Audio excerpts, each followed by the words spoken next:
Hi! Many have asked how to mount their wiring in a connector like this for a Bosch pressure and temp sensor. We will go through that now. This one works. Now we will install these weather seals. First you insert it, so the cable goes in first. Then you insert the weather seal. It fits edge to edge here. Then you install the pin like this.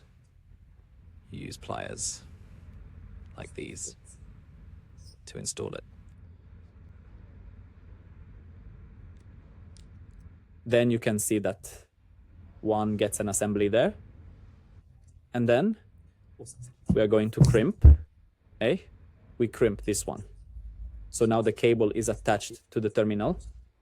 Now we will crimp the cable and weather seal together. Then you might need to bend it a little. It depends on where you place it, which tool you have, and so on, how it fits.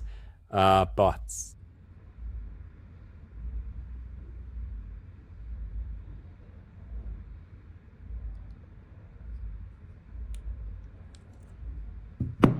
So now we see that we have fastened it.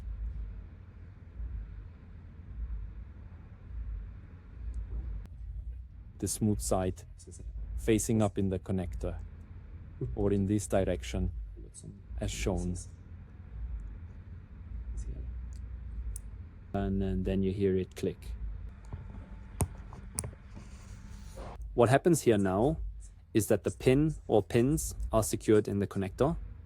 And now when you insert the connector into the sensor's pin will make contact with the pin that is connected to the cable. And this is how all connectors work. Sometimes you may have to experiment a bit by turning them slightly. Should it be flipped upside down or rotated 90 degrees or 180 degrees? It's something you may have to experiment with a bit.